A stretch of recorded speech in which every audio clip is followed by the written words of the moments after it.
Hello, my friends, hello, and welcome back to another episode of Cat Tales, a Warrior Cats reread podcast. I'm your host, Coffee, and today we're going to be reading chapters 20 through 23 of The Darkest Hour. We're almost done. Where we last left off, WindClan had just been attacked by TigerClan, and their camp is devastated. And Tigerstar killed Gorsepaw, one of the apprentices of WindClan. Firestar vows to Tallstar that he will band together with him to take down TigerClan. Tigerstar sent a message to Firestar saying that all four clans need to meet at Fourtrees the next day to either accept or reject his offer to join TigerClan. Alright, so getting into chapter 20, it's the evening after ThunderClan returns from WindClan. The sun is setting at Sunning Rocks, warming Firestar's fur. He is on a patrol with Sandstorm. He needed to get away from the clan for a bit to prepare himself for the meeting with Tigerstar. They patrolled Snake Rocks, the ShadowClan border, Fourtrees, and had ended with the RiverClan border. No signs of TigerClan, but Firestar is fully aware that if they went to battle, it would be about way more than borders. Quote, Firestar lingered on the rocks, savoring the comfort of being alone with Sandstorm. Tigerstar is determined to make himself ruler of the whole forest, he meowed. We must expect a battle. And ThunderClan will bear the worst of it, meowed Sandstorm. How many warriors can WindClan offer us after today? Her voice was troubled, but Firestar knew that with or without WindClan, every cat in ThunderClan would fight beside him bravely. The fiery light was dying. Firestar turned to gaze across his beloved forest. A single star glittered in the violet sky. Is that you, Blue Star? Firestar asked silently. Are you still watching over us? Fervently, he hoped that his former leader was still protecting the clan she loved. If they survived the next day's meeting with Tigerstar and managed to stay free from his quest for absolute power, it would be because StarClan knew that the forest needed four clans. Everything was still and silent. There was no breeze to ruffle the cat's fur, no sound of prey scuffling among the rocks. Firestar felt as if the whole forest were holding its breath, waiting for the coming dawn. I love you, Sandstorm, he murmured, pushing his muzzle against her side. Sandstorm turned her head to meet his gaze, her green eyes glowing. I love you too, she replied, and I know that you'll bring us through tomorrow, whatever happens. Firestar wished he could share her conviction, but he let himself be soothed by her trust in him. We need to go and rest, he mewed. The chill of night was gathering by the time they reached the ravine. Frost already sparkled on the grass and the surface of the rocks. As Firestar emerged from the gorse tunnel, a white shape loomed out of the darkness. I was starting to worry about you, Whitestorm meowed. I thought you might have run into trouble. No, we're fine, Firestar replied. There isn't even a mouse stirring out there. Pity, we could do with a few. Whitestorm gave Firestar a quick report on the patrols he had sent out and the watch he had set on the camp. You should get some sleep, he finished. It's going to be a tough day tomorrow. I will, Firestar agreed. Thanks, Whitestorm. The White Warrior faded back into the darkness again. I'm going to check on the sentries, he meowed as he retreated. You couldn't have chosen a better deputy, Sandstorm commented when he was out of earshot. I know. I don't know what I'd do without him. Sandstorm looked at Firestar, sadness and wisdom in her green eyes. You might find out tomorrow, she meowed. Or any of the others. If Tigerstar makes us fight, cats are going to die, Firestar. I know. But he had not truly thought about what that would mean until now. Some of the sleeping cats around him, the friends he loved, the warriors he trusted, would be lost to him. Win or lose, some of the cats Firestar led out to battle would not come back, and they would die because he had ordered them to fight. A pang of grief shook him, so deep and painful that he almost wailed aloud. I know, he repeated, but what can I do? Go on. Sandstorm's voice was soft. You're our leader, Firestar. You have to do your duty, and you do it brilliantly. Humbled, Firestar found nothing to say, and after a moment, Sandstorm pressed her muzzle against his. I'd better get some sleep, she murmured. No, wait. Firestar found he could not face the prospect of that solitary den underneath the high rock, full of shadows. I don't want to be alone tonight. Come and share my den with me. The ginger she-cat dipped her head. All right, if you want me to. Firestar gave her ear a quick lick and led the way across the clearing. Even though the curtain of lichen over the entrance to the den had still not grown back after the fire, the den lay in deep shadow. More by scent than sight, Firestar realized that one of the apprentices had left fresh kill for him, and he remembered how hungry he was. The prey was a rabbit. He and Sandstorm crouched side by side to share it, swallowing with quick, famished gulps. I needed that, Sandstorm purred, extending her front paws and arching her back in a long, luxurious stretch. Then she yawned. I could sleep for a moon. Firestar arranged his mossy bedding to make a sleeping place for her, and she curled up and closed her eyes. Good night, Firestar, she murmured. Firestar touched his nose to her fur. Good night. Soon her soft, regular breathing told him she was asleep. For all his wariness, Firestar did not feel ready to curl up beside her. Instead, he sat watching while the moon rose and spilled pale light through the entrance to the den, touching Sandstorm's fur to silver. She was so beautiful, Firestar thought, so precious to him, and yet she too might die tomorrow. This is what it means to be a leader, he realized. He did not know if he could endure the pain of it, even though he knew that when dawn came, he would take up the burden StarClan had laid on him. Please, StarClan, help me to bear it well, he thought as he settled himself into the moss beside Sandstorm. He took comfort from the warmth of her fur as he let sleep claim him at last. And that's the end of chapter 20. Really short and sweet, but reminds us that nobody is safe and this momentary peace in the camp will not last. Moving on to chapter 21, Firestar wakes to a chilly morning in camp. Sandstorm is still asleep, so he goes into the clearing. Whitestorm reports that he sent out a dawn patrol to the ShadowClan border. Firestar is pleased, telling Whitestorm that he is in charge of camp while he takes a group to the meeting at Fourtrees. Whitestorm reassures him that they'll be fine, noting that Brightheart has become quite a skilled fighter under Cloudtail's training, and the Elders will fight if necessary. Firestar thinks that the Elders will likely be forced to fight before all of this is over, but thanks Whitestorm for his help. Firestar makes his way to Cinderpelt's den. Quote, when he reached the Medicine Cat's den, he could hear her voice coming from the cleft in the rock. Juniper berries, marigold leaves, poppy seeds. Looking inside, Firestar saw the small gray she-cat checking the heaps of healing herbs and berries ranged alongside the wall of the den. Hi, Cinderpelt, he mewed. Everything in order? The Medicine Cat turned to him with a grave look in her blue eyes. As much as it'll ever be. You think there will definitely be a battle? Firestar asked her. Have StarClan spoken to you? Cinderpelt came to join him at the mouth of the den. No, not a word, she replied. But common sense says there will be a battle, Firestar. I don't need an omen from StarClan to tell me that. She was right, Firestar knew, and yet her words chilled him. With such a momentous meeting ahead, why had there been no sign from StarClan? Had their warrior ancestors abandoned them in their time of greatest need? Too late, Firestar wondered if he should have traveled to Highstones to share tongues with StarClan. Do you know why StarClan are silent? He asked Cinderpelt out loud. The Medicine Cat shook her head. But I do know something, she meowed as if she had read his thoughts. StarClan haven't forgotten us. They decreed long ago that there should be 4 clans in the forest, and they won't stand by and let Tigerstar change that forever. As Firestar thanked her and turned away to muster his warriors, he wished he could share her faith. There's a bit of a time skip. They are now at Fourtrees. Quote, a stiff breeze was blowing as Firestar led his warriors up the slope to Fourtrees, rippling the grass and carrying the scents of many cats. Each gust brought a sting of rain from the gray clouds that pushed each other across the sky. At the top of the slope, Firestar paused, crouching in the shelter of the bushes to look down into the clearing. Almost at once, Cloudtail appeared at his side. Why are we standing about? He demanded. Let's get on with it. Not until I know what's going on, Firestar told him. For all we know, we could be walking into an ambush. Facing his warriors, he raised his voice so that they could all hear him. You all know why we're here, he began. Tigerstar wants us to join his clan, and he won't take no for an answer. I'd like to believe that we can get out of this without a fight, but I can't be sure. As he finished speaking, Cloudtail flicked Firestar on the shoulder with his tail and then pointed to the other side of the hollow. Turning, Firestar saw Tallstar approaching from WindClan territory, followed by his warriors. Good, WindClan are here, he mewed. Let's go and meet them. Firestar led the way along the lip of the hollow until he came face to face with the long-tailed black and white Tom. The WindClan leader dipped his head in greeting. Well met, Firestar. This is a black day for the forest. It is indeed, Firestar agreed. But our clans will stand for what is right by the warrior code, whatever happens. Firestar was surprised at how many had come with Tallstar. Remembering the wounded and devastated cats in the WindClan camp the day before, he had expected only a small group to come to Fourtrees. Instead, practically every warrior must have been there. They still showed the scars of the raid on their camp, but their eyes were bright and determined. Firestar recognized his friend One Whisker, a long wheel showing red along one flank, and Morningflower, her eyes cold with longing to avenge the death of her son. So wheel is spelled W-E-A-L. I assume this is a word for wound, or scratch, or scar, probably a British word. Tigerstar might have a nasty shock, Firestar reflected, to see how many of WindClan's warriors were still ready to fight against him. Taking a deep breath, he meowed. Let's go. Tallstar dipped his head. Lead on, Firestar. Startled at being given such an honor by the older and more experienced leader, Firestar waved his tail to signal to the 2 united clans.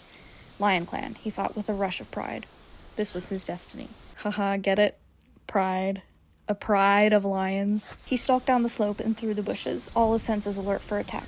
But he heard nothing except for the rustle of his own warriors following him. The scent of TigerClan was still some way off.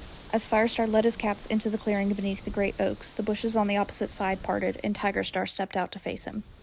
Blackfoot, Darksharp, and Leopardstar flanked him like vengeful shadows. The massive tabby's eyes gleamed as he spotted Firestar, and the young ThunderClan leader realized that this war was personal for him too. Tigerstar wanted nothing more than to sink his claws and teeth into Firestar's pelt and rip him to pieces. Instead of making Firestar afraid, the knowledge exhilarated him. Let him try, he thought. Greetings, Tigerstar, he meowed coolly. You came, then. Not still looking for those prisoners you lost from RiverClan territory? Tigerstar let out a snarl. You'll regret that day's work, Firestar. Try and make me, Firestar retorted. The TigerClan leader did not reply, but waited as more of his followers appeared through the bushes. They were a formidable group, Firestar realized, though some of them bore wounds and claw marks from the raid on WindClan the previous day. His heart began to thump painfully as he realized that the battle he had feared for so long might be unleashed at any moment. Tigerstar took a pace forward, his head raised challengingly. Have you thought about my offer? I'm giving you the choice. Join with me now and accept my leadership, or be destroyed. Firestar exchanged a single glance with Tallstar. There was no need for words. They had already decided what their response must be. Firestar spoke for them both. We reject your offer. The forest was never meant to be ruled by one clan, especially not one led by a dishonorable murderer. But it will be. Tigerstar's voice was soft. He didn't even try to defend himself against Firestar's accusation. With you or without you, Firestar, it will be. By sunset today, the time of 4 clans will be over. The answer is still no, Firestar meowed. ThunderClan will never submit. Nor will WindClan, added Tallstar. Then your courage is matched only by your stupidity, growled Tigerstar. He paused, his gaze raking the warriors of WindClan and ThunderClan. Firestar heard snarls from the TigerClan warriors behind their leader, and forced himself not to flinch away from their glittering eyes and bristling fur. For a few heartbeats, not a cat moved, and Firestar braced himself for Tigerstar's order to attack. Then he heard a choking sound behind him, and a single word gasped out. Tawnypaw! Bramblepaw was standing rigid at Firestar's shoulder, staring into the ranks of their enemies. Following his gaze, Firestar spotted the young she-cat standing close beside Oakfur, a ShadowClan warrior. So Firestar's worry seems to have been right. It looks like Tawnypelt joined ShadowClan, which is very unfortunate. What is she doing there? That was Brackenfur, thrusting himself forward to stand at Firestar's other side. Tigerstar did steal her. Steal her? There was a purr in Tigerstar's voice. Not at all. Tawnypaw came to us willingly. Firestar didn't know whether to believe him or not. Tawnypaw was looking down at the ground as if she didn't want to meet the eyes of her brother and her former mentor. He had to admit that she didn't look like a prisoner. Instead, she just looked uncomfortable at being the center of attention. Tawnypaw, Bramblepaw called. What are you doing? You're a ThunderClan cat. Come back to us. Firestar winced at the pain in the young cat's voice. He remembered the agony of losing Graystripe when his friend chose to leave and join RiverClan. Tawnypaw said nothing. No, Bramblepaw, Tigerstar meowed. You come to us. Your sister made the right choice. TigerClan will rule over the whole forest, and you can share our power. Firestar saw Bramblepaw's muscles tense. At last, after all the doubts and suspicions Firestar had felt about him, the young cat was faced with a simple choice. Would he follow his father or stay loyal to his clan? What do you say? Tigerstar prompted. ThunderClan is finished. There was nothing there for you. Join you? Bramblepaw growled. He paused, swallowing as he fought to control his anger. When he spoke again, his words rang out clearly so that every cat in the clearing could hear him. Join you, he repeated. After everything you've done, I'd rather die. Okay, Firestar, now will you stop thinking Bramblepaw is secretly evil? Can this be the last time? A murmur of approval broke out among the ThunderClan cats. Tigerstar's amber eyes smoldered with rage. Are you sure? He hissed. I won't make the offer twice. Join me now, or you will die. Then at least I'll go to StarClan as a loyal ThunderClan cat, Bramblepaw retorted, his head high. Firestar felt pride thrilling through him from nose to tail tip. There could be no greater challenge to Tigerstar's power than for his own son to reject him in favor of the clan his father despised. Fool, Tigerstar spat. Stay then and die with these other fools. Firestar braced himself as he waited for his enemy to launch the attack, convinced that battle was upon them. Instead, to his surprise, Blackfoot raised his tail in a signal. The bushes on the opposite slope rustled, and Firestar's eyes widened in shock as more cats emerged into the clearing. He had never seen any of them before. They were skinny, their fur ragged, but he sensed strength in their wiry limbs. The stench of crow food and the thunderpath rolled off them. These were no forest cats. The warriors of ThunderClan and WindClan stared in disbelief as more and more of the strangers padded into the clearing. They fanned out into a semicircle around TigerClan, row after row of them, more cats than Firestar could remember seeing all together in the forest, even at a gathering. Well, Tigerstar demanded silkily, are you still sure that you want to stand and fight? That is the end of chapter 21.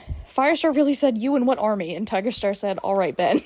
Well, this is quite the twist, if you can even call it that. I'm not surprised Tigerstar managed to gather up an entire army. Chapter 22. Quote, dismay kept Firestar's paws rooted to the ground as he watched the newcomers approach. He noticed that some of them were wearing collars. Collars? Ashpaw spat behind him, echoing his thoughts. The apprentice's voice was sharp with disgust. Look at them. They're kitty pets. We won't have any trouble beating them. Keep quiet, his mentor, Dustbelt, warned quietly, until we have the full measure of our enemy. We don't know anything about these cats yet. Firestar remained silent until all the strange cats had moved into the clearing and gathered around TigerClan. A huge black and white Tom stepped out of their ranks and went to stand beside Tigerstar. Firestar presumed this was the leader of the newcomers. He was almost as big as Tigerstar himself, and he was muscular and battle-scarred. Even though they wore collars, Firestar knew these cats were far from being pampered kitty pets. Behind the black and white warrior appeared a much smaller black cat, who stalked light-footed through the grass to stand on Tigerstar's other side. Firestar could not imagine who he was. He looked more like a medicine cat than a warrior. Firestar could feel every hair on his pelt tingling, and the air tasted thick as if a storm were about to break. So, Tigerstar, he meowed, forcing his voice to remain steady. Do you want to tell us who your new friends are? This is ThunderClan, Tigerstar announced. They come from Two Leg Place. I have brought them to the forest to persuade you foolish cats to join with me. I knew you wouldn't have the sense to agree on your own. A hiss of outrage rippled through ThunderClan and WindClan. Firestar heard Thornclaw whisper, Remember those rogues we sent in the day I was made a warrior? I bet they came from BloodClan. He could well be right, Firestar thought. A patrol of these rogues from Two Leg Place, checking out the forest to see what Tigerstar had to offer them. And what exactly had he offered? To share the forest in return for their help in battle? You see, Firestar? Tigerstar's voice was exultant. I am even more powerful than StarClan, for I have changed the clans in the forest from 4 to 2. TigerClan and BloodClan will rule together. This is literally like an edgy 14-year-old's world domination plan. Using the edgiest names possible. Yeah, so, I'm gonna make a clan, and it's gonna be TigerClan and BloodClan. It's just really funny to me. I know this is a kid's book, but like, wow, you're so scary. Firestar stared at his enemy in alarm. There was no possibility of reasoning with Tigerstar now. His hunger for power had twisted him so that in his own mind, his own huge figure dominated everything, blotting out even the light of StarClan. No, Tigerstar, he answered quietly. If you want to fight, let us fight. StarClan will show who is more powerful. You mouse-brained fool, Tigerstar spat. I was prepared to come here and talk with you today. Just remember that it was you who drove us to this, and when your clanmates are dying around you, they will blame you with their last breath. He swung around to face the mass of cats ranged behind him. BloodClan, attack! Not a cat moved. Tigerstar's amber eyes widened, and he screeched, Attack! I order you! Still none of the warriors moved, except for the small black cat who took a pace forward. He glanced toward Firestar. I am Scourge, the leader of BloodClan, he meowed, his voice cold and quiet. Tigerstar, my warriors are not yours to command. They will attack when I tell them, and not before. The look Tigerstar gave him was incredulous and glittered with all the hatred he had ever shown to Firestar, as if he couldn't believe that the scrap of a cat was defying him. Firestar seized his opportunity. He paced forward until he stood right in front of the two leaders. Behind him, he heard Greystripe hiss, Firestar, be careful! But this was no time for being careful. The very future of the forest was at stake, balanced on the breadth of a hair between Tigerstar's bloodthirsty quest for power and the whims of the unknown BloodClan. Now Firestar could see that the collar Scourge wore around his neck was studded with teeth. The teeth of dogs, and cats' teeth too.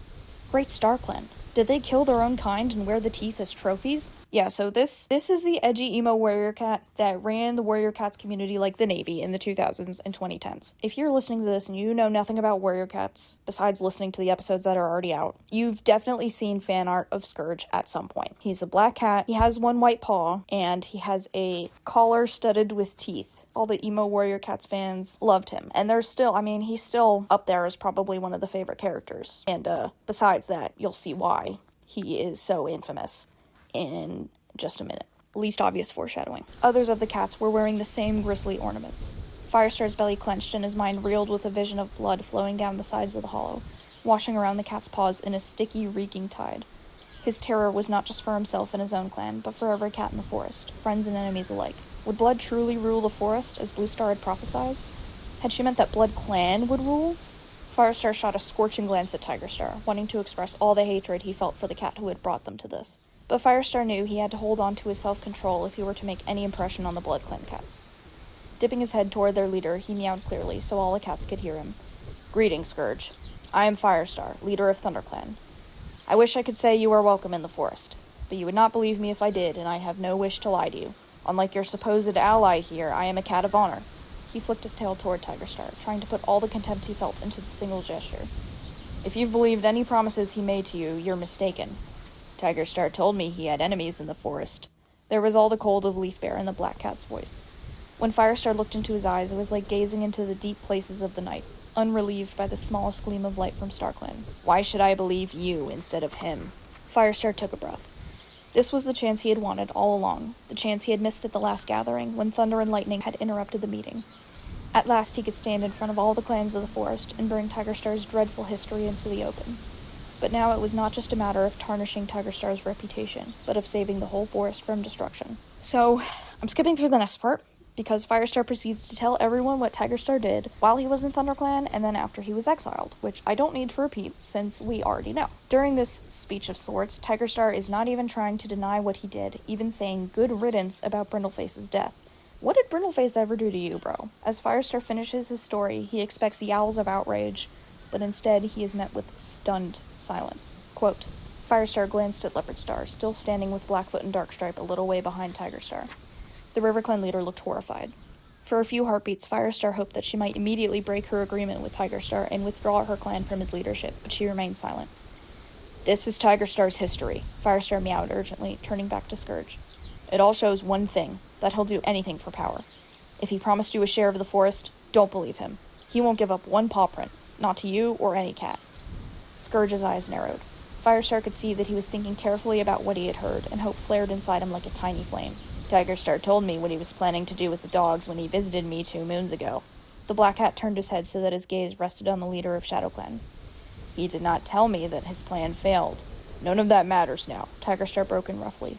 We have an agreement with you, Scourge. Fight beside me now, and you'll have all I offered you. My clan and I fight when I choose, Scourge meowed. To Firestar, he added, I will think about what you have said. There will be no battle today. Tigerstar's fur bristled with rage, and his tail lashed from side to side. His muscles bunched as he dropped into a crouch. Traitor! He screeched, and leaped at Scourge with claws extended. Watching with horror, Firestar expected to see the smaller cat torn apart. He knew from bitter experience the strength in Tigerstar's muscles. But Scourge whipped to one side, avoiding Tigerstar as he landed. When the massive tabby turned to face him, Scourge lashed out with his front paws. The pale leaf bear sun glinted unnaturally on the tips of each talon. Firestar felt his blood run cold. Scourge's claws were reinforced with long, sharpened dog's teeth. So, this is crazy. Trigger warning for, I guess, gore, and if you're uncomfortable with blood, too, skip ahead about a minute or two once I'm done reading this scene. Okay, I gave you a warning. Continuing. One blow to his shoulder unbalanced Tigerstar. He fell on his side, exposing his belly, and Scourge's vicious claws sank into his throat.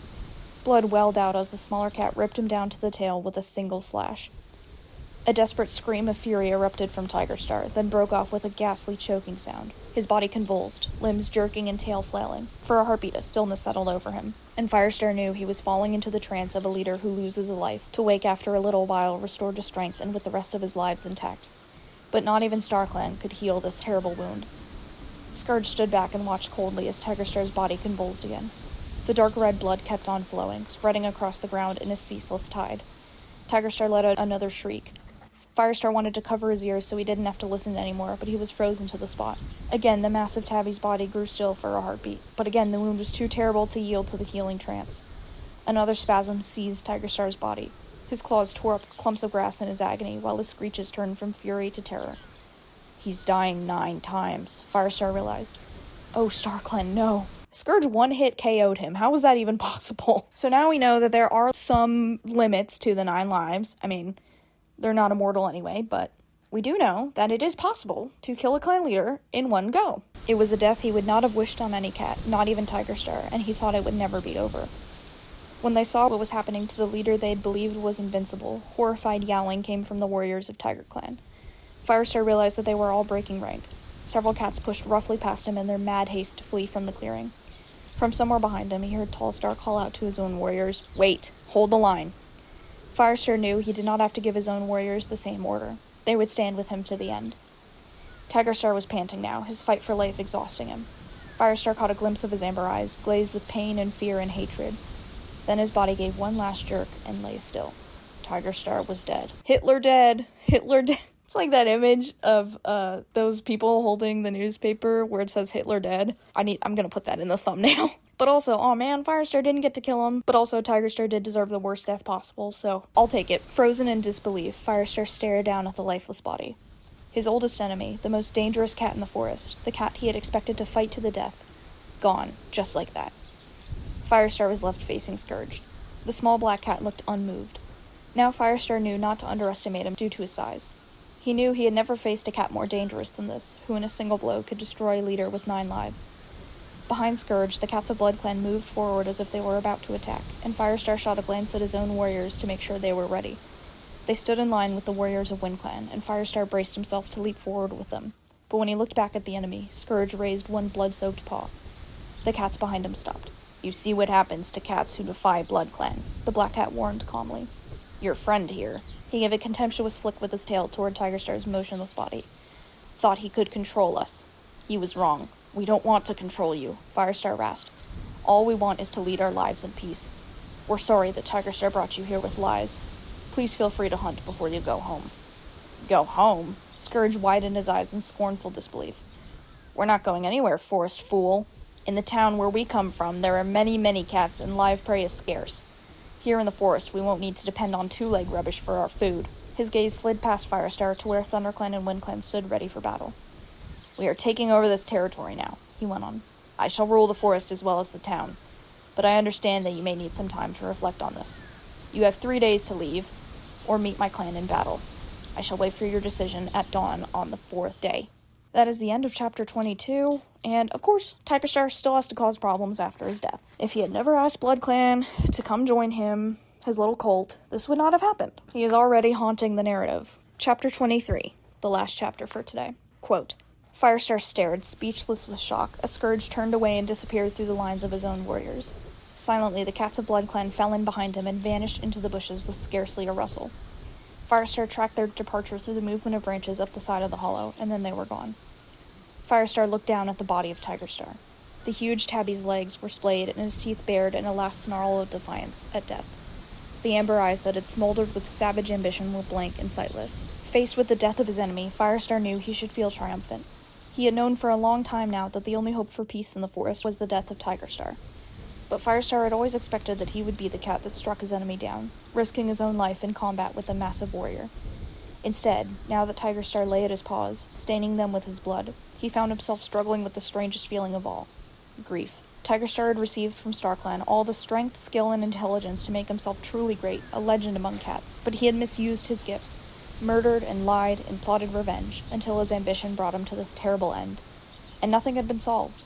The fate of every clan still hung in the balance, and the tide of blood still flowed. So Firestar clearly has very complex emotions, which is actually very good writing. It's teaching all the young people reading this that it's okay to grieve the life someone could have had if they weren't evil, which is something, it's a feeling I've faced before, and yeah, and it's very complex because you feel like you shouldn't feel bad that an evil person has died, but also it's okay to feel good that an evil person died. It's okay to feel both. "We need your strength, Tigerstar," Firestar whispered.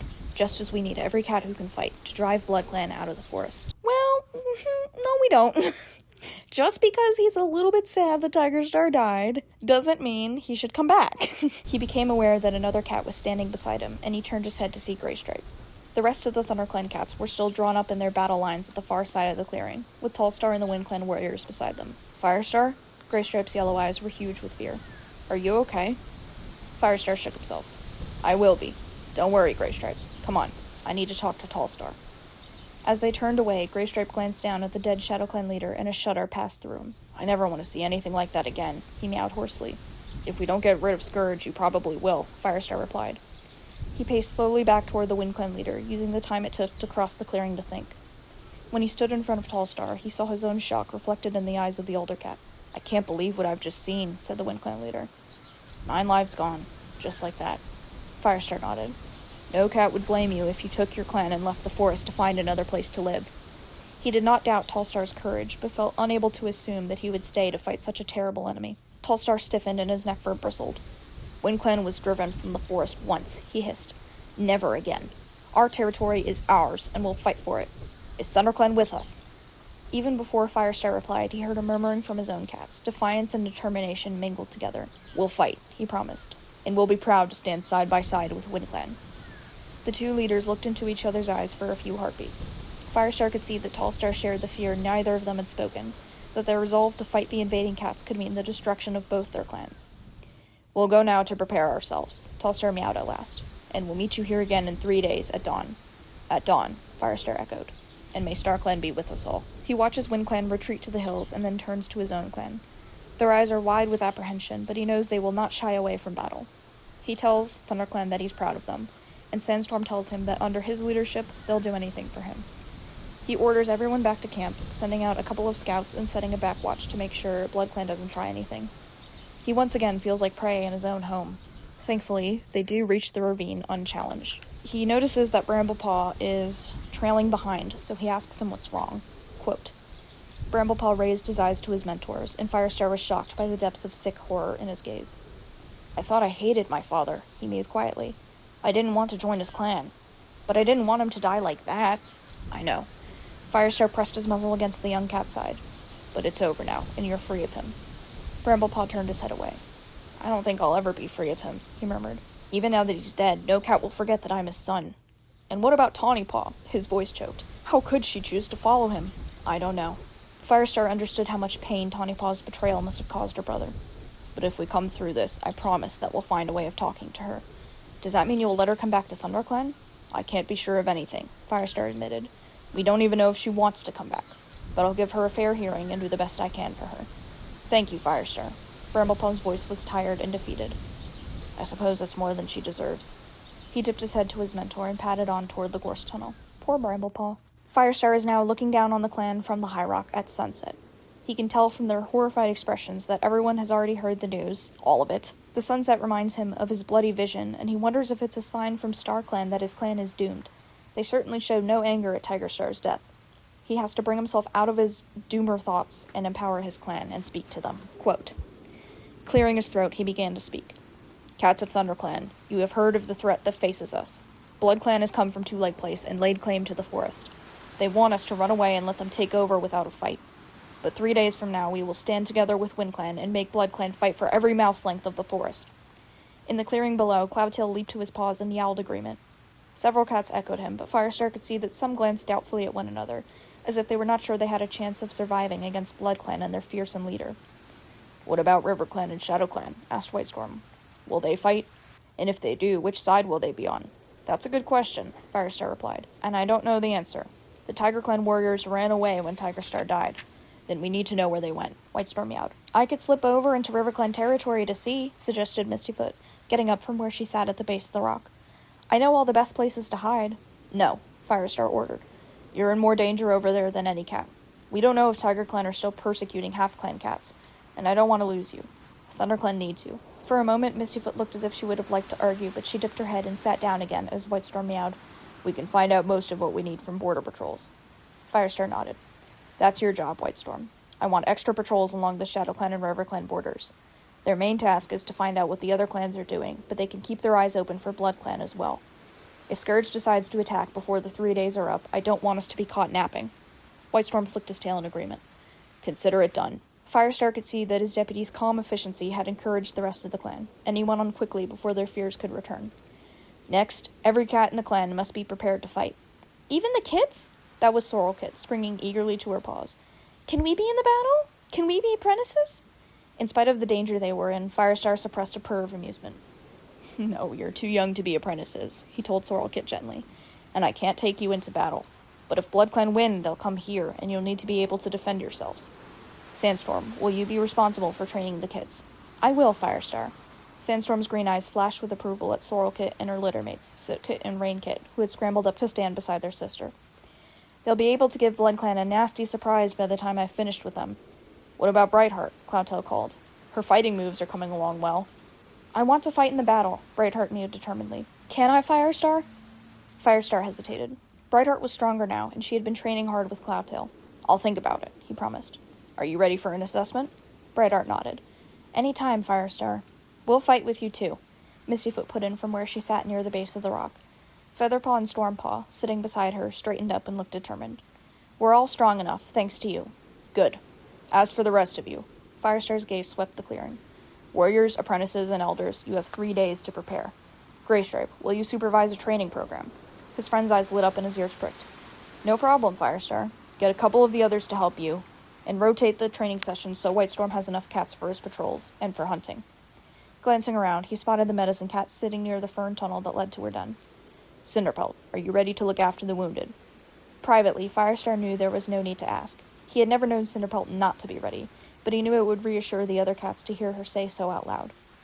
The look Cinderpelt gave him showed that she understood. Everything's prepared, she replied, but there will be a lot to do once the fighting starts. If you could let me have an apprentice to help, that would be great. Of course. As Firestar wondered which apprentice to choose, his gaze rested on Fernpaw, and he remembered her gentleness and sensitivity to other cats' injuries. You can have Fernpaw, he announced, and saw Dustpelt flash him a relieved look. Fernpaw, if that's okay with you. The gray she-cat dipped her head in assent. For a moment, Firestar wondered if he had forgotten anything, but he couldn't think what else they could do to prepare for what lay ahead. Gazing down at his clan, their shapes beginning to melt into the twilight, he took a deep breath. Now eat well and go to good sleep tonight, he ordered. Tomorrow we'll begin, and in 3 days we'll be ready to show Scourge and his clan that our forest will never be theirs for the taking. Power of friendship speech. And that is the end of chapter 23, and that is where we're gonna end for today. Tigerstar's finally dead. Thank God. I don't know about y'all, but I was so sick and tired of him. But now we have to deal with this terrifying blood clan whose leader uses dog teeth as a weapon. And who knows if the other cats also have the same thing or if it's just him. So, they might be cooked. We'll just have to see how things go. We are almost at the end. We have 7 chapters left. Not much to say about it other than, well, dang. If you're watching on YouTube, make sure to like and subscribe. If you're on Spotify, Apple Podcasts, wherever you get your podcasts, make sure to rate me 5 stars if you like the podcast. And I will see you guys next week when we see what happens with Blood Clan and Scourge and what seems to be the ultimate battle of the clans. Thank you for joining me, and may Star Clan light your path.